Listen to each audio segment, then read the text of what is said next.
Hello, everybody. Mike Bloom here, and welcome to some coverage of The Anonymous, the newest reality show from the makers of The Traitors and The Circle. Comes another The Blank show. Emphasis on blank because this is a brand new reality show where half of it is played behind an anonymous identity. And plenty of stuff to get into from just these first three episodes alone. We're going to get into our thoughts on the format of this brand new show, the cast, the gameplay, and what to look forward to from here on out. But of course, I am not alone here. Again, we're coming into a world that has been graced with the traitors and the circle. It only makes sense to bring in a leading expert on these types of shows, the one, the only Pooya. How you doing, Pooya? I am doing really well, Mike. I'm glad you and I get to be on a project together, be your co-pilot. Look at me now, Liana. I've usurped you. I am here.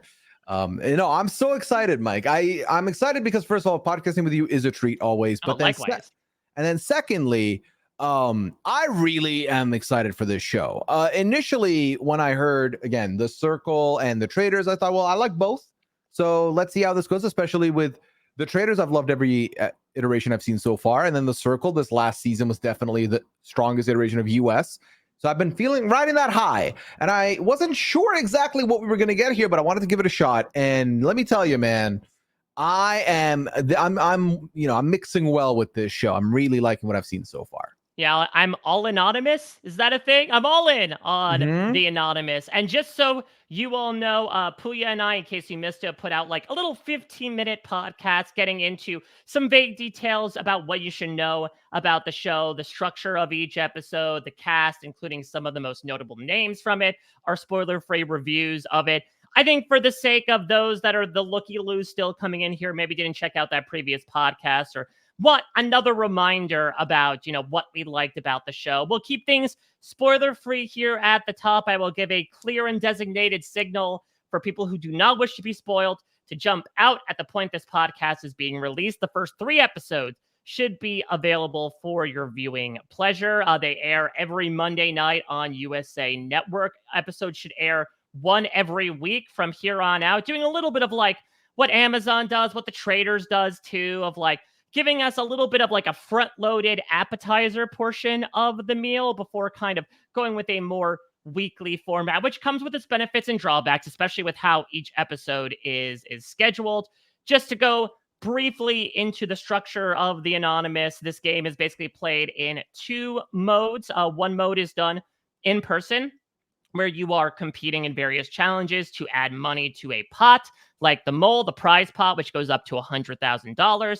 There's also a lot of liaising that you can do in person with the other competitors, but the other half of the game is done underground in a secret bunker in what's known as anonymous mode, where you are sitting in a pod, you are taking on an avatar where your identity has not been disclosed to anybody. Much like the Circle, a chat will open amongst these avatars where you can say anything you want.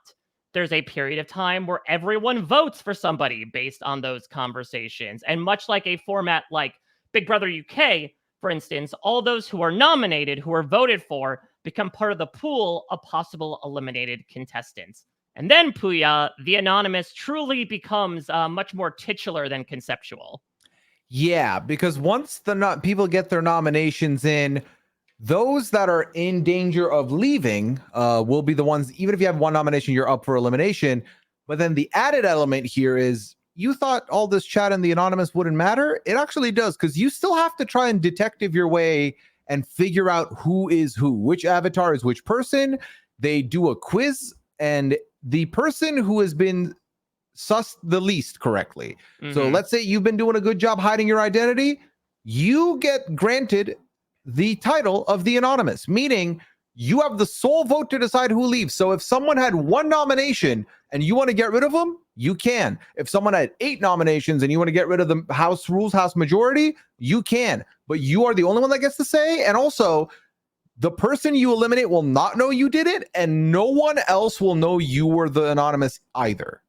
Yeah, so there's even like a layer of anonymity on top of the anonymity. So suffice it to say, especially given the cast that we are going to get into, there's a lot of really interesting strategies at play almost from the jump. How forthcoming are you about your identity? Where obviously you can't reveal it, but how much do you mask it by trying to go after other people? Are you going to try to disguise your identity? Because the more you are forthcoming about who you might be, the less likely you are to be the anonymous. How does that factor into the elimination process? There's a lot of really delicious questions that get asked by this show. I know you've done this before on the previous podcast, but Pooya, just give a little bite-sized review here. Again, for the looky-loos, the uninitiated, why should people pause the podcast right now and go check out the first 3 episodes of The Anonymous? So the reason why you should check it out is because it's a fresh format.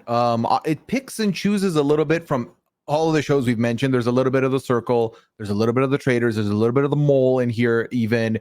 And I think that it's very, very intriguing. I think if you feel like, well, I don't really like The Circle because they all just kind of get kumbaya and then nothing happens. This anonymous mode is different. Because no one can see or match who is who, they kind of say whatever they want. And because you can't reveal, or you shouldn't reveal, who you are in the digital space to your fellow contestants, you're not going to be able to defend yourself when people are talking smack. You just kind of let them do it or figure out a way to circumvent that without coming off obvious. So that's intriguing on its own. But then it's also fun to see people try and harbor the lies of what they're doing down there in that bunker later in person. So I think that part's also fun. And also, I feel like the challenges, this is something, if you're a Traitors fan, you might think the challenges were nothing on the Traitors. They're just building up the prize pot. Who cares? Why am I here? One person's granted safety for each round, which matters. And then also the prize pot, the challenges have become a big part of the conversation for potentially nominating people. So I think that's something to keep in mind as well, that even the challenges matter. And also, I find that the challenges do have a bit of a social strategy element to them, which I think is very fun. In one of the challenges, it was not a prize pot challenge. It was just a safety one. Yeah. And that was arguably my favorite one. So we'll definitely dip into that and talk about that as well. But they've got a little bit of everything. And I think the nature of the game being in anonymous mode, you're kind of in the DR, in the confessional room to give your thoughts.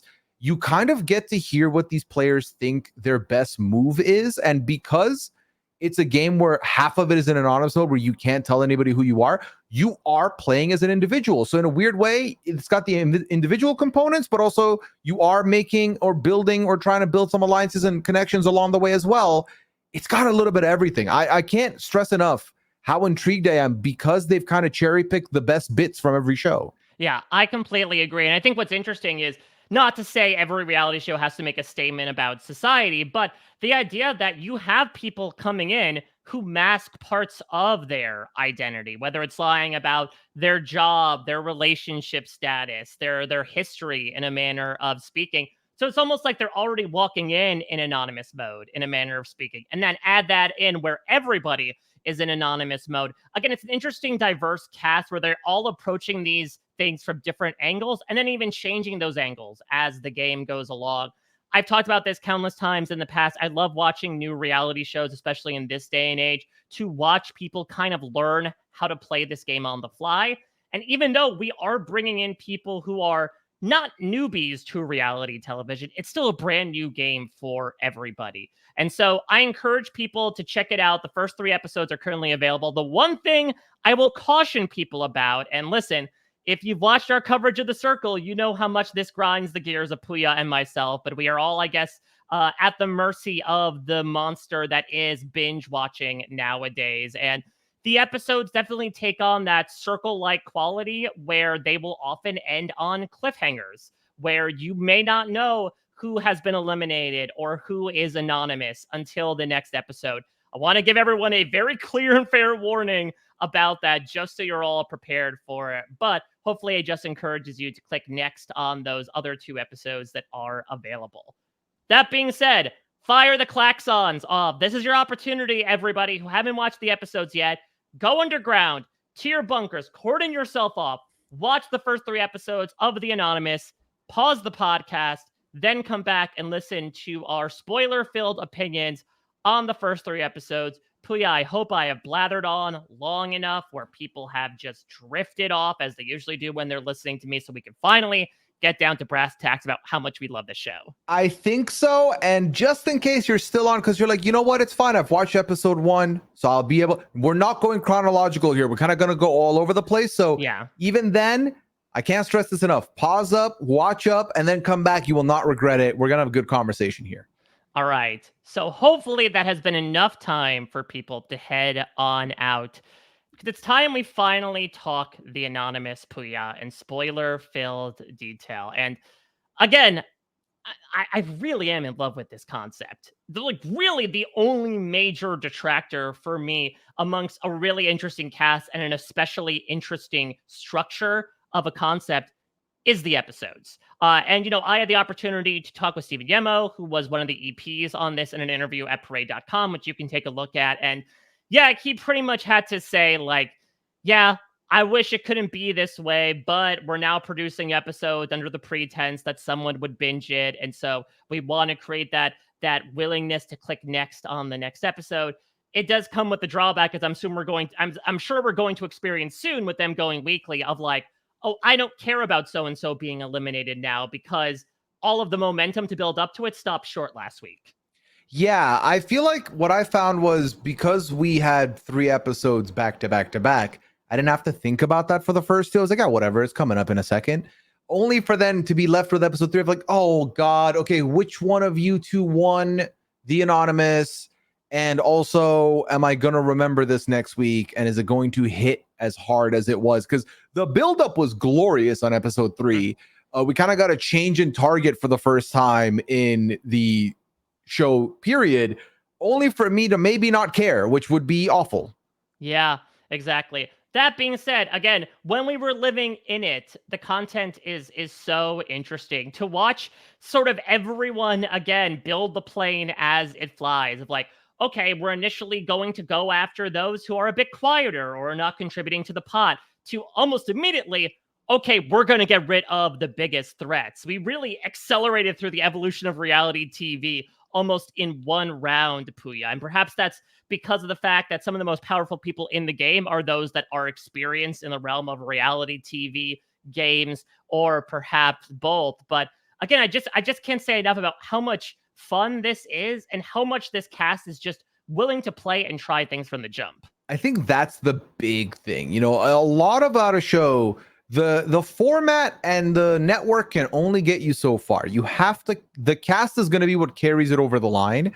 And I think this cast is a hungry cast. Like, yeah. I don't think there's anybody that's in there that's not here to play in some way, shape, or form.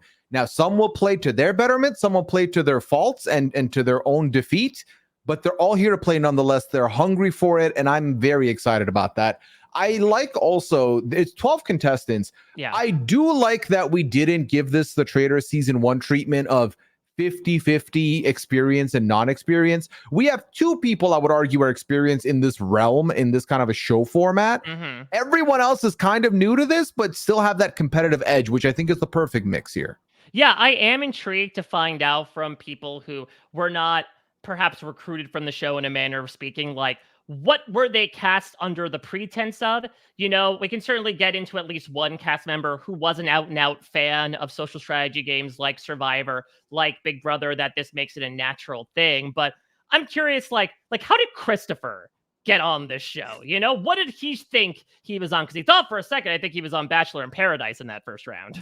Christopher is a big question mark because I do feel like that as well. He was kind of clouded judgment, looking for some romance maybe. And then he switched up and he's in the category of someone who I'm like, well, they might not be playing to win, but they are playing to make waves. And that is good enough for me. I'll take that. Very loud, kind of wrong, but very loud. And that kind of matters here. Yeah, I will say, as you mentioned before in our spoiler-free section, I love the variance and not only challenges, but where they occur. Because I think in the first 2 episodes, we were under the belief of, okay, a round typically starts off with a challenge, and then we move into anonymous mode pretty much. And then we'll get like a break for in-person activity. Then we have the anonymous guessing game, and then the elimination. But they threw us a curveball almost immediately in this batch of episodes, where in the 3rd round, they say, okay, immediately go into anonymous mode pretty much. And we're like, wait, what's going on? And then it turns out that the challenge this episode is they're going to do away with the pot accumulation for a second and have a safety challenge. Not only that, like a classic Big Brother challenge, Pooya. This is like the second veto challenge ever in Big Brother 3. Yeah, I mean, this is a concept, this kind of game I've seen on a lot of YouTube groups do this, because it's a fun way to kind of do a fast-paced game that is still exciting, which was there were 5 little cases, and in 4 of those cases it said at risk. One of them said safety, and you kind of went in a Yankee swap way where you picked one, you opened it. Well, on paper, it should have been. It should have been. This was kind of a clear, all right, everyone keep the one they had.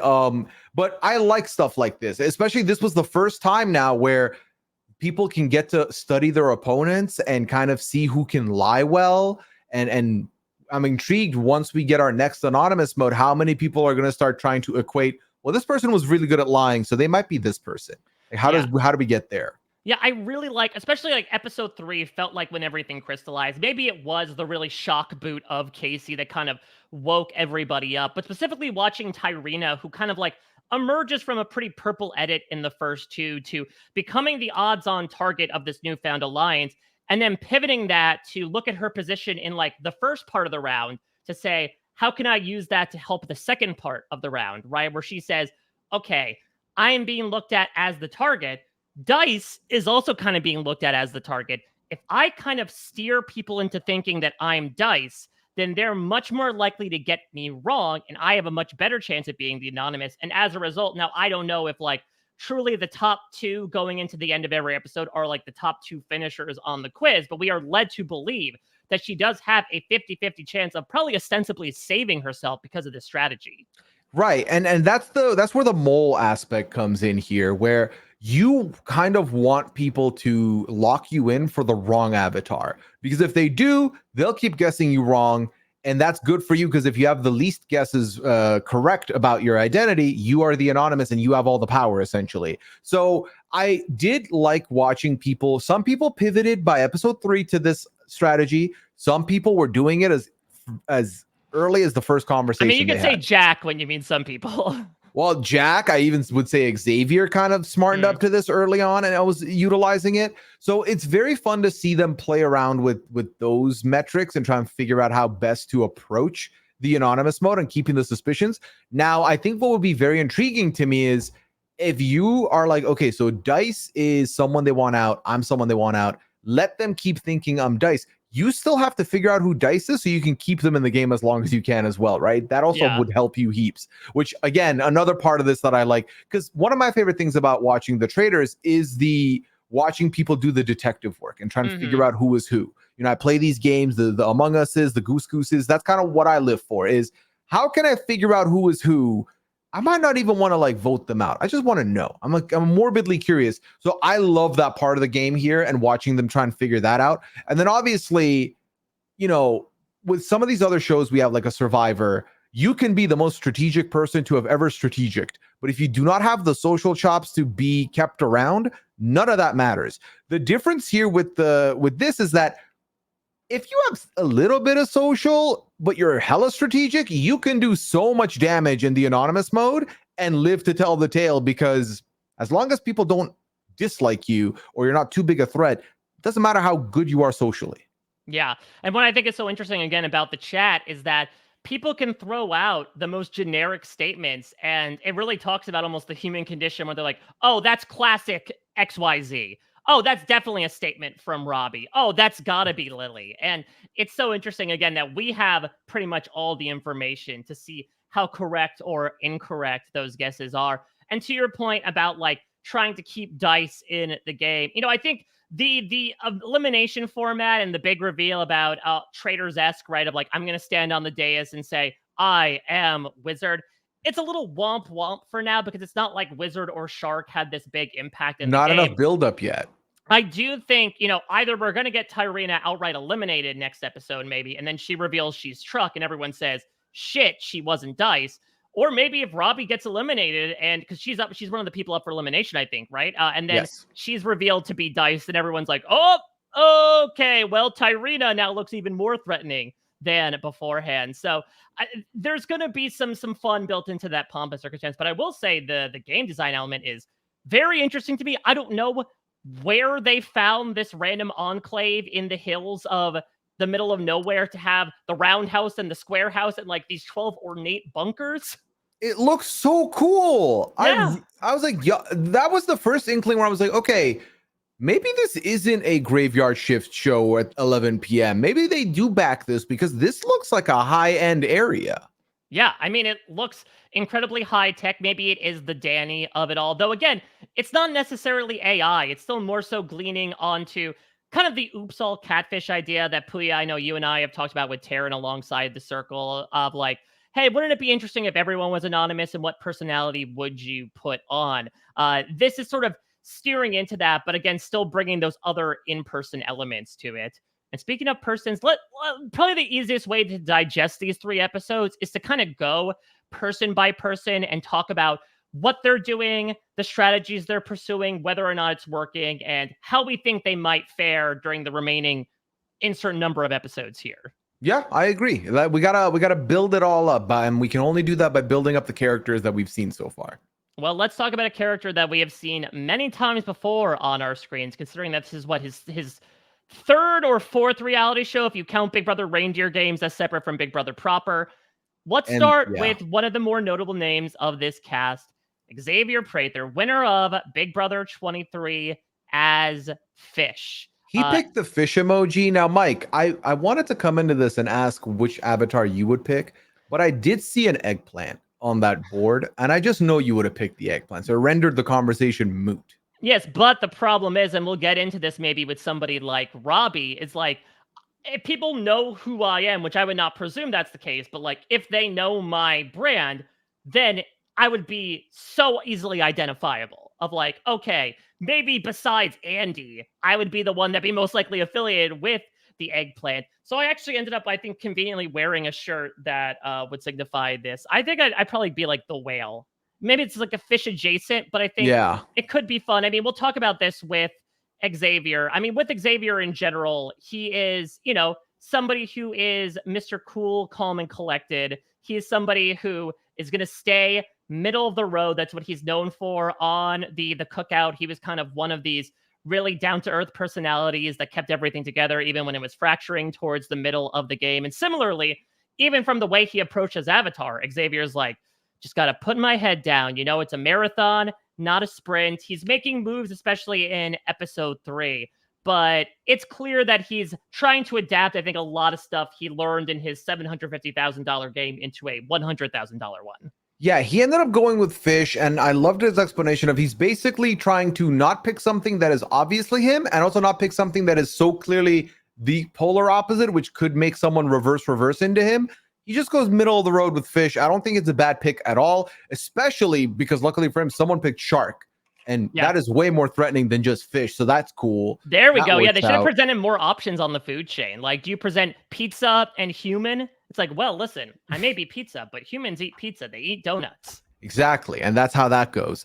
Also, worth noting that in the second challenge of the season, there was a mechanic where you could block people from winning safety, and the top 3 people got blocked, which just landed Xavier ass backwards into the safety. So yeah, really, Steven Bradbury did. Yeah, he wins. So he's one of the few people that has not been nominated yet, doing really well. He also chose to be very forward about the fact that he was on Big Brother and he won Big Brother. Yeah, let's talk about that. And I think it does make sense to a certain extent. This gets talked about a lot, I know, when I do the Survivor preseason as to, okay, with a couple of exceptions, do you want to go into these social strategy games with a lie in your pocket, right? Whether it's lying about your job, whether it's lying about, like, Sydney, for instance, your relationship status, even Nina with, like, okay, your previous history on these types of things. I think Xavier initially is really presenting himself as, like, a solid,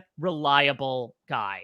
And I'm assuming a lot of the conversation off camera that didn't make the edit was like, yes, I did win this money, but I'm here to be on your team. And I think Xavier is very much a like, don't fix what's not broken thing, which we're going to see in episode 3, where he helps helm the first like tried and true alliance of the game, of everyone mutually looking out for each other, which we'll talk about. I do think has its benefits and its drawbacks, but I think Xavier probably comes in with the mentality of like, I'm going to be as forthcoming as possible about my previous experience, because that will give off the guise of like, listen, I've got nothing to hide. You can't assume anything about me. Especially because I feel like his personality is very chill. He's very soft spoken. He's not too animated. He's surrounded. I guess like within the first couple hours, you can tell what cast you're in, right? Yeah. And I think he's surrounded by some very loud personalities. Some clashing personalities, and you gotta imagine you read the room and you're like, I think I should be fine. And if I'm honest, at least that's something they can look at me and fall back on. Whereas some of these other people, you might not be able to trust it. It's verifiable that I was on Big Brother. Can you trust that this person says that that's the job they have? No. So I think that combined with being level-headed really helps him. And I think even with this alliance thing, it's intriguing to me because making an alliance in a game like this, you are risking the jeopardy of people figuring you out when you get to a final 6. Well, that's the thing is that, so Xavier is part of this 5-sum that decides, okay, we're going to go after Tyrina and Lily. And they do split the votes 4-1. I'm not sure if that was what they intended to do. I know Robbie says like, oh, I'm just going along with the plan. But what's interesting is the entire second half of every round is identifying who the avatars are. Exactly. Everyone in the alliance not just incredibly narrow down the pool of, okay, I know I'm playing with these specific avatars in my alliance. I think at some point what's going to happen is you go rogue, right? So like for this first vote, even if you were like, yeah, I'll put down Lily, you don't put down Lily, you put down the other person. And then later on, you just deviate. But if you seem like the most loyal to this alliance, they're never going to think you're the one who deviated, right? They're never going to think you're the one who nominated a different person altogether. And I think that's where you can thrive, because my initial thought was, well, they're all going to figure each other out. And then it's just a matter of who gets to get the last like blow in. But I think someone like Xavier right now is doing a very good job of hiding his avatar, which I think is doing him well, where he stands to benefit the most from being in an alliance. Because if they get to his final 5-6, some of these other, and that's the thing, being a louder personality, I think you're a lot more susceptible to getting caught. Whether or not you speak in a different tone or whatever, is just the energy you're giving. Someone like, we'll talk about Lily later, but Pizza and Lily are the same person. She's got the same energy in both, and people have figured that out. But as long as you are someone like Xavier, which again can be very social in person, kind of safe in the chat, you should be okay moving forward. I mean, you talk about people clocking Lily as Pizza, but I think what Xavier was able to benefit from was he was really one of the first people to move forward with the strategy of, I am purposely going to try to draw like decoy votes. I'm Lily. Yeah, I'm Lily, which is interesting compared to someone like Jack, who's more so doing the opposite, right? Of like, oh, I just want people to think I'm not Jack. Xavier's pursuing a much more explicit strategy of, I want people to think I'm Lily. And listen, it seems like he is, again, in the top 2 alongside Tyrina for this vote for the Anonymous. So it might be a good strategy. Pooya, I just want to throw this out there. So we're 3 episodes in, over under 5 episodes until someone tells someone else who their avatar is. I feel like that's not allowed. Do you think that's not allowed? I mean, we watched 3 episodes, so it's a lot of content to sift through. I think in the beginning, they were told that you have to keep this secret. Like, this is a grand secret you have. So I don't think anyone's going to be like, yo, listen, I'm Shark. Like that. I don't think that's going to happen. I really don't. But if it is allowed and I misheard or misremembered, I'm going to go 6 episodes. I mean, it is an interesting strategy if it is allowed. Look, we've certainly seen it to a certain extent in Big Brother, where anonymous powers can certainly be leaked by the party if they choose to. But it is interesting because you could have someone come forward and be like, listen, I trust you inherently so much, I'm going to let you in on a secret. I am $. But then there's another additional layer of duplicity of, okay, are they lying about this? Like, yes, you could trust me with this big secret, but is it actually your secret? You know, are you pulling a Russell Hands and talking about your sad story about that didn't happen in Hurricane Katrina, trying to get vulnerable with me only to find out that the entire thing was a fable? Right. Listen, if I was playing this game, you're not going to find out what my avatar is. Sorry. It's just not going to happen. What about your avatar? I know I was the whale. Would you have one? I would want like if I'm going for like a animal, I'd go for a turtle. I feel like I vibe with a turtle. Slow and steady. Exactly. That's kind of how Xavier is trying to pursue this game right now. But let's talk about someone else who has reality TV quite literally in her blood. Nina Twine finally appearing in a U.S. reality show. Nina is, of course, the daughter of Survivor legend Sandra Diaz-Twine, and the two of them play together on Australian Survivor Blood versus Water. It was a memorable run for Nina in her first season that warrants a return appearance in Australian Survivor Heroes versus Villains.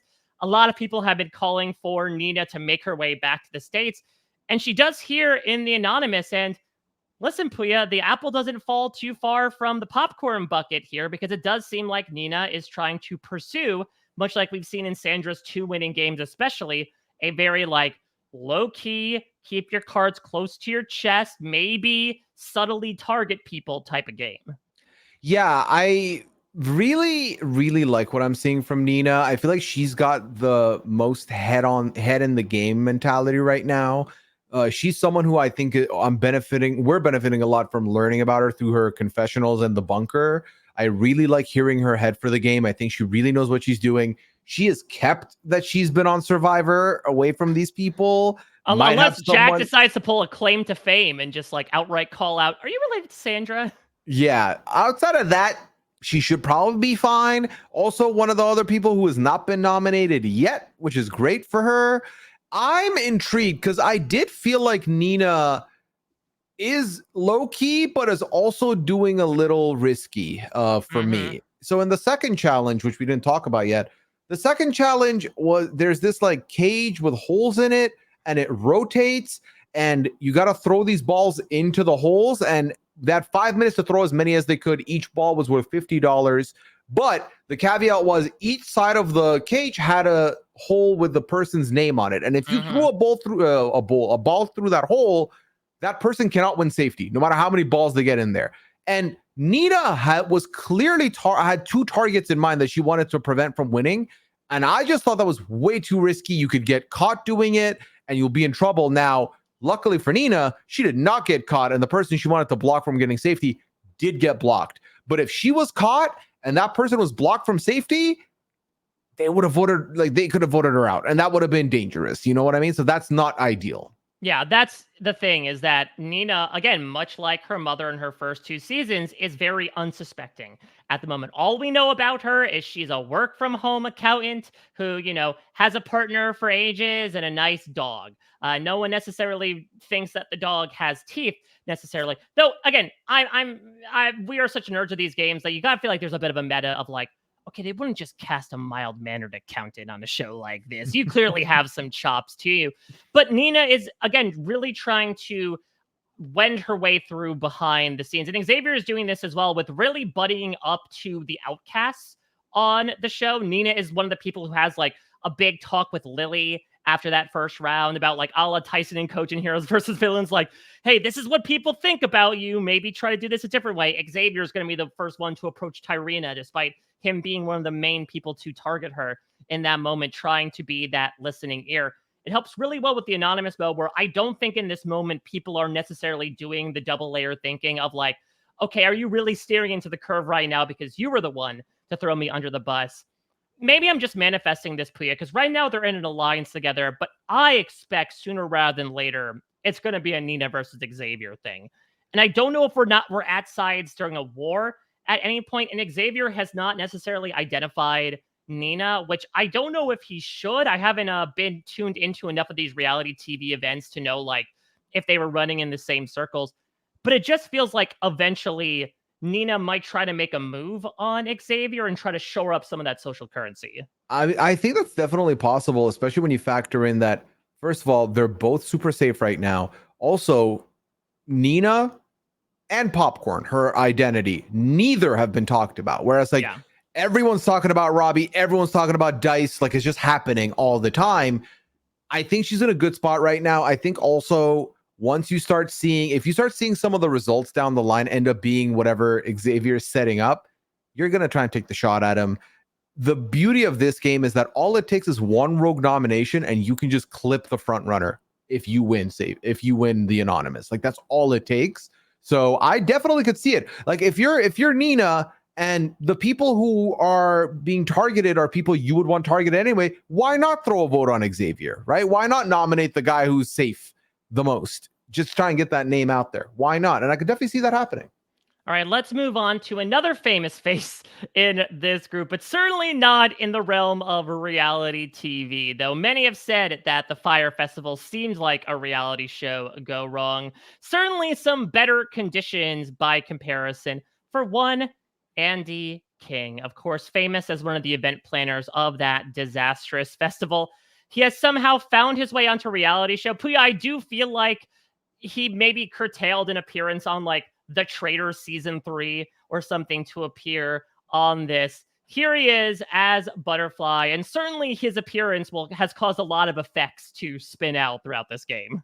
He has been a very fun addition. I said this in the Why You Should Watch that we did, but I'm not familiar with him. I've not watched the Firefest documentaries. I had no idea who he is.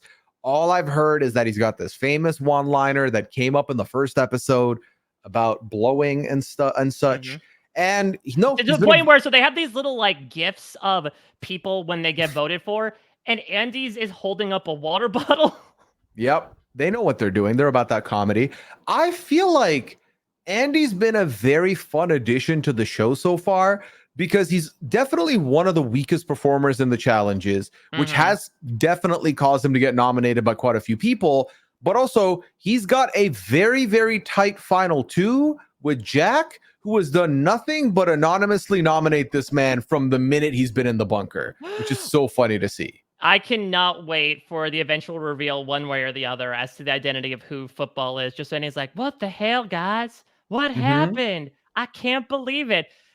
Andy, I love him because he kind of, despite how, again, like strategically gamey this cast is, he kind of has a little bit of that layup persona. And I say that with love, that like in the challenges, he's not necessarily there. The very first challenge is like, I can memorize one symbol and that's where I draw the line, to the point where he gets put on the chopping block early on. But, you know, he is getting, for lack of a better term, used a little bit by Jack of like, well, this is my smokescreen where nobody will think that I'm Jack because I'm consistently going after Andy. But that being said, it's very fun for Andy to react to that. I do think he is one of the more like emotional reactors to this, which is understandable. Again, I don't think emotions in these types of shows are necessarily a bad thing, but I don't think he's a layup in the way that like he's just going to sit back and the game is passing him by. I think he is actively trying to get involved in all this. He is part of this alliance of 5 as well, so that could also keep him safe for a while. Yeah, he's making some. Listen, he's being a bit of a social butterfly, which I'm happy to see. Definitely. But also, a lot of people are clocking him as the butterfly potentially. Well, when you start off with a dad joke and you're far and away the oldest person there, yeah, fingers are going to be pointed. Yeah. He is definitely not being subtle enough in the anonymous mode, but he's been fun, and I've been enjoying his time on the show so far.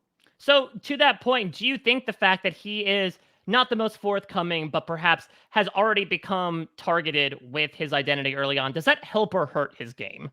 I think it helps. I think something you quickly realize is that if more often than not, if you're kind of like the bumbling dummy who gets nominated by 5 people, you're probably safe because why waste an elimination on you? Right.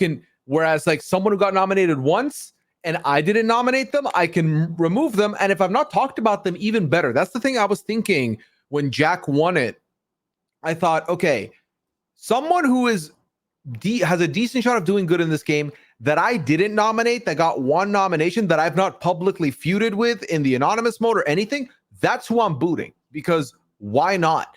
There's no paper trail to me. It takes out a bigger piece off the board, and more people are still likely to nominate Andy next time, which means less people might nominate me, which is perfect. Yeah, I think, to use Big Brother parlance, I think we kind of found our Pawn Star this season. Though there are a couple. Listen, Andy's certainly fighting for that spot, but also with like unlimited nominations, you're able to fill up those spots as well. Yeah, I mean, literally could have a nomination where there were 12 nominees that first night, which would have been hilarious. But that's like 6 or 7.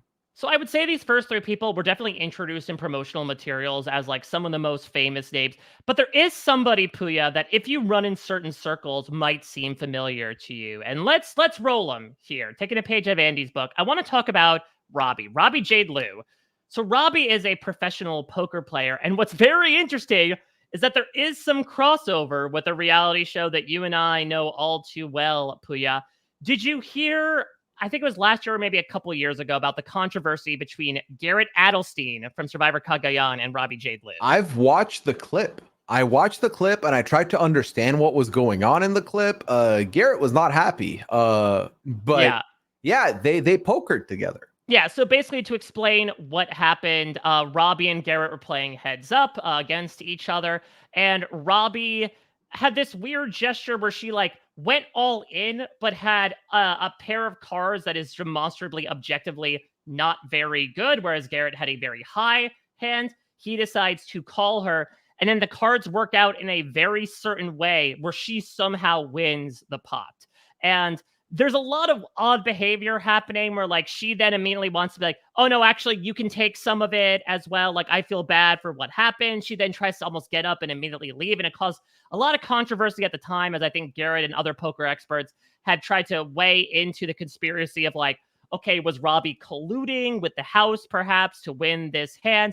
I think that's all kind of been disproven after the fact. But suffice it to say, she is known for dealing with some pressure, which she certainly experiences in this game, because she comes out hot and heavy early on as Dice, and it draws a lot of eyes to her early on. Yeah, she also, if I remember correctly, wins the first safety. Yes, she does, by memorizing 10 symbols, I think. Yeah, so the first challenge, first of all, you have to watch it for the waterfall function they have. That was so cool. But the first challenge is they've put all 12 avatars up there, and all 12 contestants have to pick which order in the sequence they're going to be. If you pick one, you only have to memorize one symbol, and you get, what was it, a $200, $100? $250 per symbol memorized. Yeah. So as you can imagine, person who goes for one, it's an easy job. You got $250, you sit down. Second person, same. Until you get to the person who's going to have to memorize 12 symbols in a row to get their money. But the caveat being, by the end of the challenge, whoever had the highest number of sequences completed gets safety. So Robbie, impressively, was lucky number 10 and nails it without hesitation, no struggles. She gets it done. She gets safety and banks the most money for everybody, but also does get eyes on her, because there were people that had 6 that couldn't even complete that sequence. Yeah, and I think what we see throughout people's perceptions of Robbie in these first few episodes is that they are kind of onto her, not onto her in explicitly her job. She is one of these people that is coming in, and I don't know what her cover story is, but she's not telling people that she is a poker player. But still, she kind of goes about things in a poker player way. I just don't think she can help it. A tiger can't change its stripes, including the stripes that she's wearing in her cat's photo, where people are saying, oh, she's the mental note taker. She's observant. Where I wouldn't be incredibly surprised, Pooya, if Robbie, if she doesn't go this coming round, as we see in the next episode, she might be high on someone's hit list. Like if Tyrina goes, I could see them moving away from a Marcel, from a Lily, and towards someone like Robbie as like the next immediate threat. I think Robbie's in my, if we were doing the over under, I think by end of episode 5, so technically start of episode 6, I could see Robbie being out already. And she's someone who's been a very fun character so far. I think she's one of the more fun anonymous mode users at the moment. Yeah, she's really trying to figure things out, where she like talks way too much. She's usually the one. And listen, I'm like this as well, where if there's an awkward silence, you have to interject something, but people take that the wrong way in the chat. And so she comes into that third chat being like, I'm going to shut my mouth. And then for some reason, she decides to say that in the chat for some reason. I'm going to be quiet today. Like, okay, you didn't need to start the chat like you just said nothing. I realize you're considering me a threat, so I will not be a threat today. How does that sound? And she's one of the biggest recipients of people talking smack about her avatar to her face, but she can't say anything, which is so funny to me. The meme of they don't realize the guy standing in the corner of the room. Yeah, hey, Dice is trash. Screw Dice. And Robbie's there like, yeah, I don't know. Dice didn't say anything today. And like, said something at the beginning, but screw that guy. And she's like, yeah, Dice sucks. Dice is awful. So I do like that. I think Robbie's been fun so far. And I would hope that she can outlast some of the pursuing that she might be having as far as enemies go.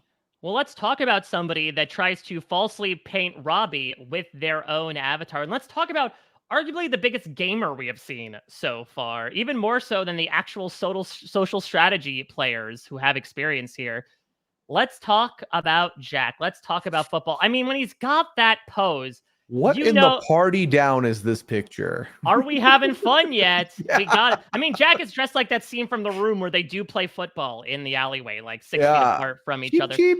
Yeah, so Jack is definitely someone who was well studied in these games. When I talked with Steven Yemo, he said that Jack was a big fan of Big Brother, big fan of Survivor, which again makes sense considering he says that Nina reminds him of Sandra. And he comes in, I think, with the quickest jump to strategy, naming with, again, that aforementioned tactic of, okay, I am going to throw my closest ally under the bus so that nobody suspects that I'm football.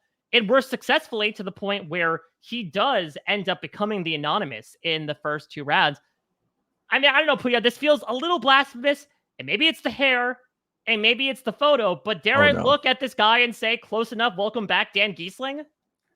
I mean, which edition? There's been many a Dan Gieslings. But I do think that especially like Big Brother 10, Dan had that thing of coming across, having this like external facing veneer kind of like, oh, this is a good kid. You know, he seems like a good guy to chat with, seems easygoing, a nice guy that I want to work with. And then behind the scenes, he will cut your throat like nobody's business. Yeah, he's someone who also, similar to Xavier, I think benefits from the personality style he is. With all these louder personalities surrounding him, he kind of can hide in the background, but is vocal enough.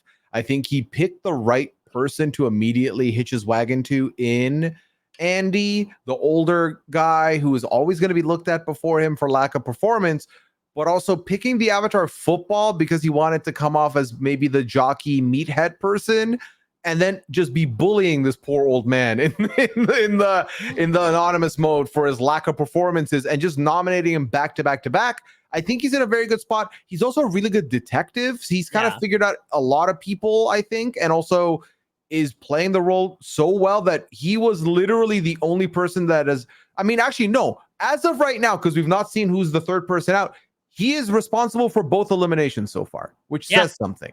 Yeah, and definitely, you know, we talked about this with Big Brother. Like, when you have that power, you can sort of determine the pace that the game goes at. And Jack has been able to pretty much dictate the pace of the game with those 2 eliminations, be it Sydney initially, and certainly to Casey of a larger extent, of just really kind of spooking everybody into saying, hey, it doesn't matter how many nominations you get, that like Sydney did get the most in the first round, but Casey just got 1. And Jack decided in that moment to strike. And I think it certainly does change people's tactics of, okay, the goal then is to just not get nominated. And Jack was able to dictate that. Now, I guess the question is, will there inevitably be a point where it all catches up to him? I mean, it should be noted, Jack was not the Anonymous in round 3. That means at least one person guessed him as football. Is this going to be a trickling effect?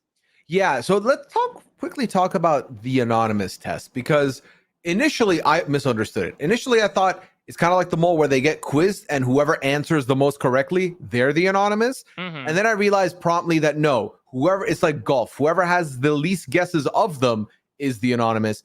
But what do we think happens if there's 2 people that have no one guessing them? Do they then look at how many that person guessed correctly? Yeah, that would be my best guess. And if it's tied, do they spin a wheel? Like, is that how they tie break it? Because they're just whoever's going to make the most interesting TV at the end of the day. I'm okay with that. Yeah, he's done really well so far, but he does come up short in the next one, which I'm curious. Did it tie and someone else kind of answered more than him? Because that's entirely possible. That would be intriguing to me. But also, I'm happy that he doesn't just keep winning all of them, because ultimately, at one point, are you God now? And you just get to pick everything. You know, as much as you're doing a good job, I'm happy that you will not have all the power. Yeah, I mean, what I think is interesting is that he was able to play nicely off of the like, hey, we're all just new here, where he comes into the initial chat saying like, hey, dudes, very much trying to come across like, I am a woman. I picked football because then I thought no one would suspect I was a woman, and everyone clocked him for it. But I do wonder now, especially again with sort of the pace that he has dictated, if people are starting to catch up with the game, are they realizing like, wait a minute, was that a double bluff? Could football actually be a guy? Wait a minute, I haven't tracked Jack at this point. Who could Jack be? And maybe someone took a shot in the dark for Jack as football. Now, again, these results aren't necessarily revealed, so I don't think it'll necessarily be like a mass turning upon this guy. But it really does seem to this point that it just for me, we've watched enough of this TV where I think this guy has had such great momentum building. It can't last for the entire season, right? No shot. At some point, so especially if he keeps pounding this Andy drum, someone's gonna get to a place where they're like, yeah, you know what? If I was linked with someone from the beginning, I would just throw their name out multiple times. So I wonder if Jack's doing that to Buddy, Andy. I could definitely see that being something that happens. I also feel like the one knock against Jack maybe is that I feel like I can tell that he's lying or when he's being talked about and he can't really hide that poker face. So that could be something that gets him potentially. But I don't know. I mean, also the deeper we get in here, people are going to start looking at the people who have not been nominated in some capacity, and they're just going to throw a rogue vote out at you anyway. At that point, you just take the shot at one of them. I mean, to that point, is there a strategy to nominate yourself? Now, 100%. Granted, there is the opportunity, again, the sort of perennial Russian roulette of like, someone could use the opportunity to get rid of you. But if you're trying to sort of like get the never nominated stink off of you, that's an easy way for you to kind of burn that vote. That, and also if you could nominate yourself, who would be stupid enough to do that? So football is definitely not Jack because football nominated Jack. I think that's another thing as well. Let's talk about a couple of our constant targets in the first part of the Anonymous here. And let's dig into some pizza with Lily. Poor Lily. Initially put on the chopping block just because she is the most quiet, the most introverted out of this very extroverted group.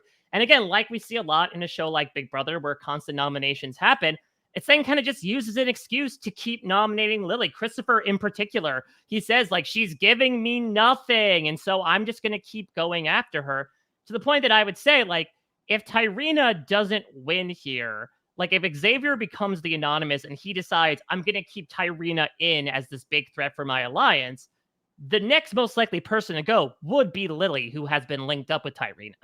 Yeah, Lily's biggest crime is being someone who's shy around new people, which is definitely relatable to me.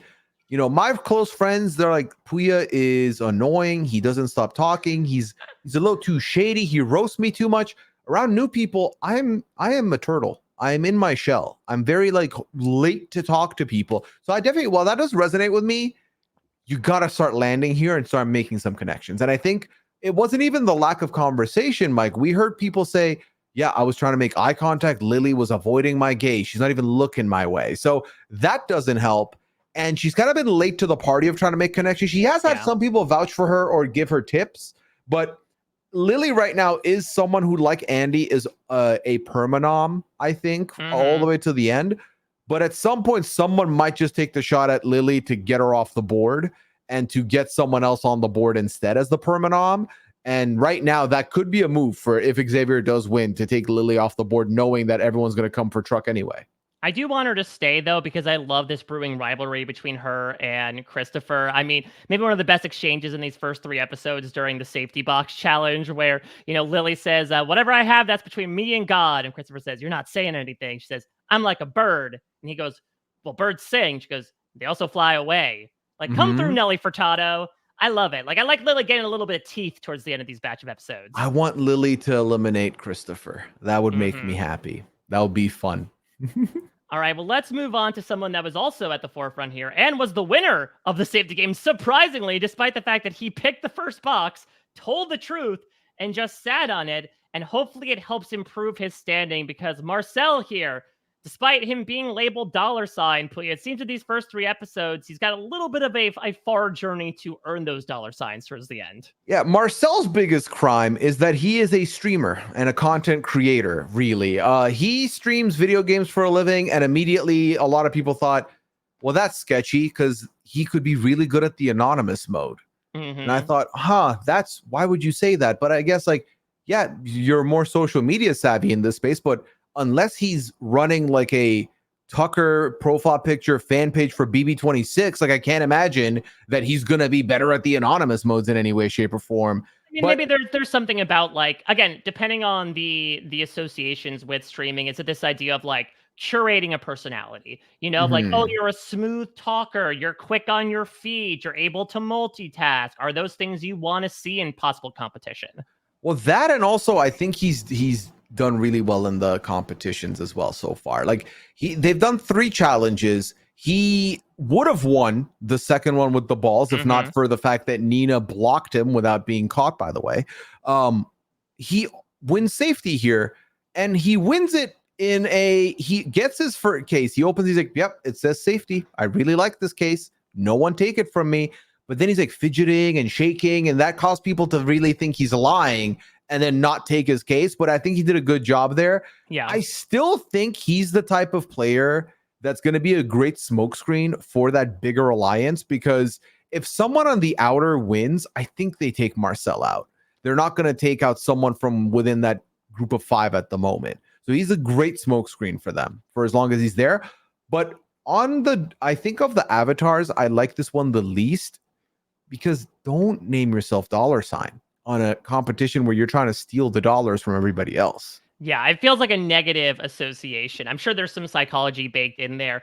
I'm really intrigued to see, depending on the runway Marcel is given, how much he's going to take off. Maybe Plane should have been the better avatar choice because he definitely stepped in it early on. Again, it was very interesting, almost like early rounds of Survivor or Big Brother, where they were just looking for any reason to nominate someone. Lily was too quiet. Andy, took the easy way out in the challenge. Marcel just said what he does for a living, and it caused people to suspect him. Now I think he's finally gained some footing and certainly gets talked about towards the end of that safety challenge of like, okay, Marcel isn't as deceptive as maybe we assumed that he would be. And so maybe that's going to allow him a bit more relationship building, because he really does seem out on an island here on his own. But that could all be undone because Marcel also seems to be like a little tempestuous as well, especially the way he reacted to being nominated so many times. Yeah, he definitely is unafraid to speak how he would speak no matter where he is, whether he's in private or public, which could come back to bite him. But he's also one of my favorite reactions in the anonymous mode. I think because he gives the same attitude no matter what, that is kind of entertaining for me. He also is, I think, one of the more chaotic people in the voting process. And I think maybe it's just because his back was against the wall from the beginning that he's like, here, take a random vote, Dylan. I'm going to do an impression of how pissed off you are. Listen, I'm just going to throw Lily on there because I've got no other choice at the moment. Like, this is a guy that's kind of, at this moment, desperately clawing out to glom onto anything. And that can also be dangerous when, again, we're in a game where one vote can send you home. That's all it takes. One vote can send you home, but also one shot at the anonymous could get you to get rid of who you want. And if he keeps rogue nominating someone he wants to get rid of, that's also not a bad call for him. Let's talk about another loud personality here. Christopher Donut. So yeah, Christopher's had an odd few episodes where he's primarily linked in the first episode with being in this like flirt mance with Sydney, not knowing the fact that she is in a very committed relationship. But the other big things we really know about him are again, his brewing rivalry with Lily, where she just lives rent-free in his head, and him also being a part of this 5-person alliance. And I would definitely say, despite maybe like Xavier being sort of like the lead person organizing it, maybe Nina being one of the smartest, Christopher is definitely the mouthpiece. He is someone who really will be like an attack dog. Okay, the target is Tyrina. Great. I'm going to go after it relentlessly in the chat. I think he is my prime candidate for, you're playing the game, you're being vocal, but not for your own benefit. I think Christopher is one of my early people to eliminate from winning the game contention right now.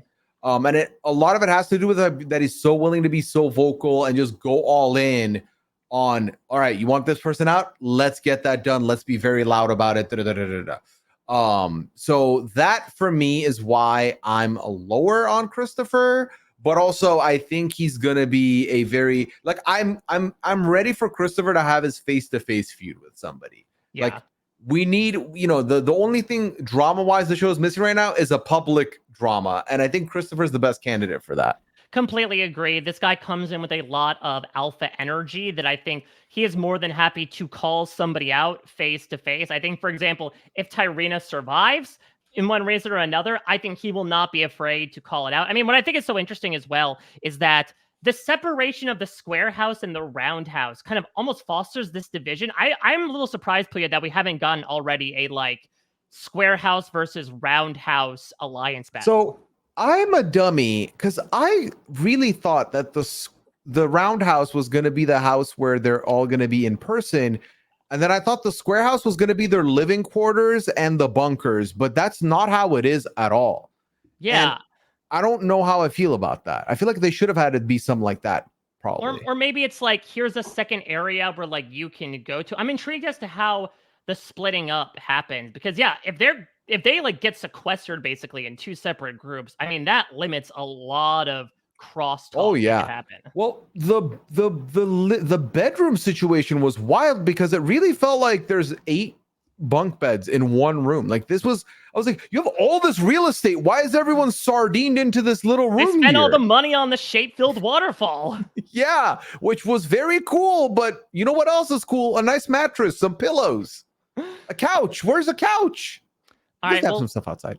let's talk about one of the people that Christopher very vocally targeted in this most recent episode, and really someone that has come to the forefront, the subject of episode 3. We mention her a lot, Tyrina. Now, Tyrina, again, maybe army crawling her way through the game initially, really gets called out for what? Not looking up during Casey's elimination, which people make that to believe, oh, she was the anonymous. She felt guilty about doing it.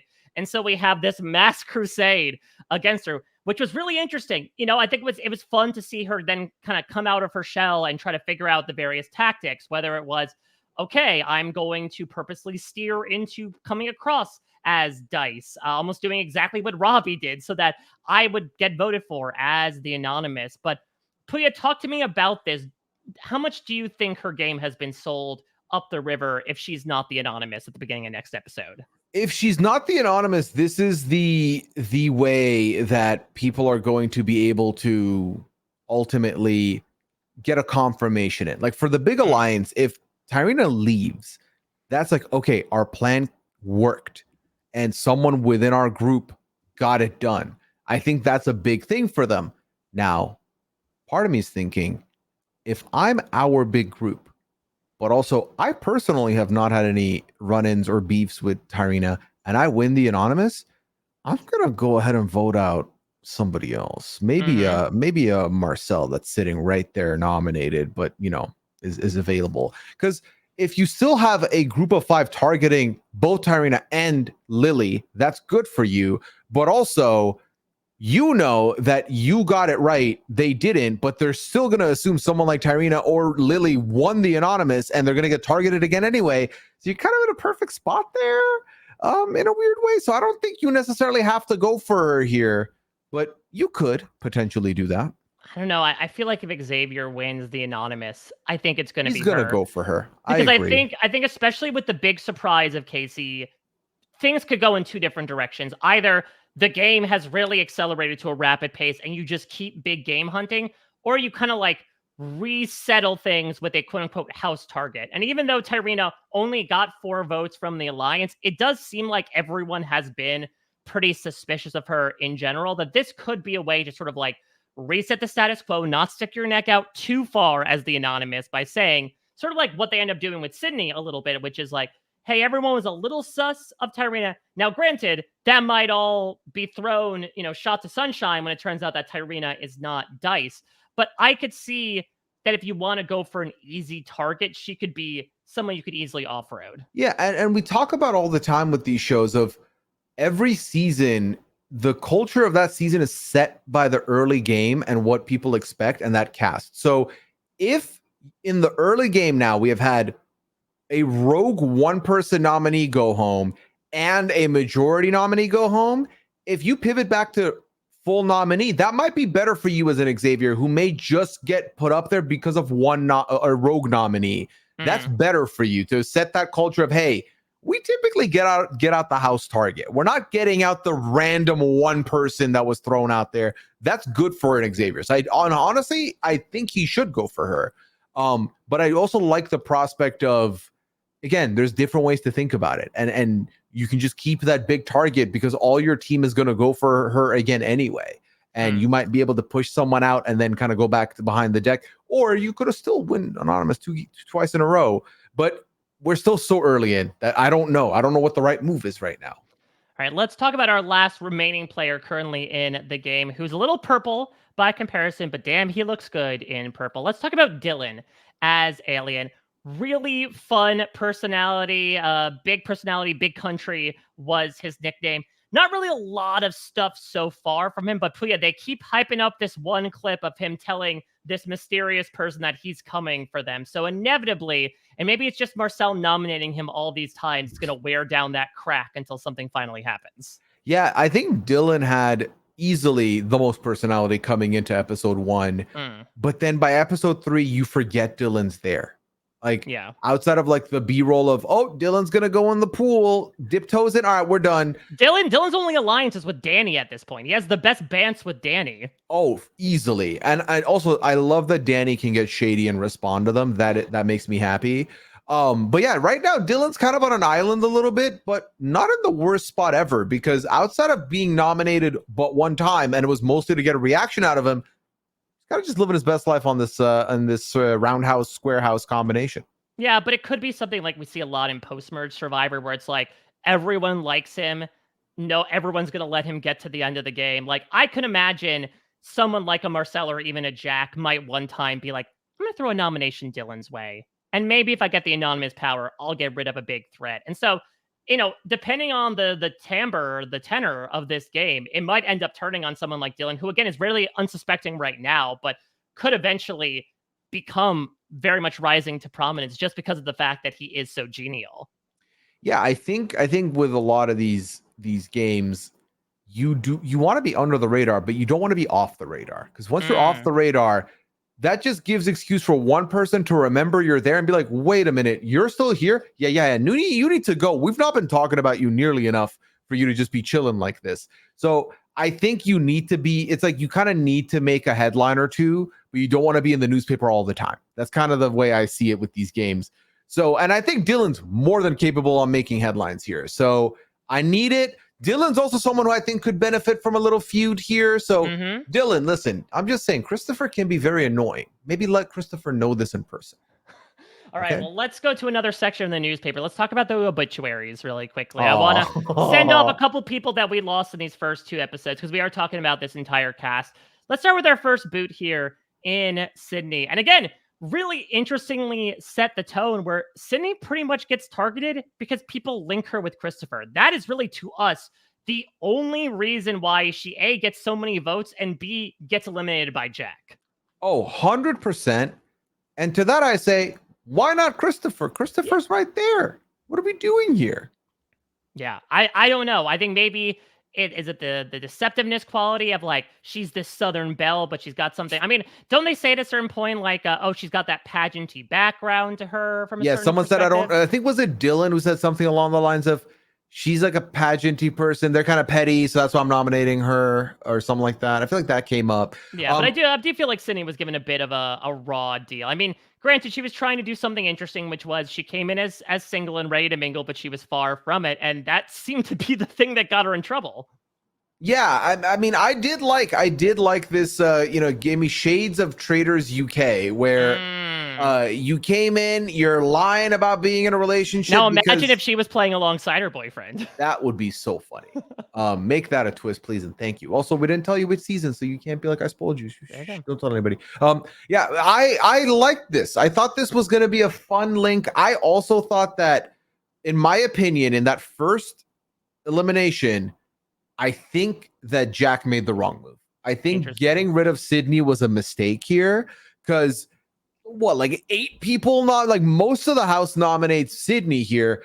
I think this is prime time for you to get rid of somebody else, because Sydney will always go back up. Now, obviously, 3 nominations in, you kind of have a better lay of the land. But for that first one, keep the person with the most nominees on the board so that they can get nominated all over again.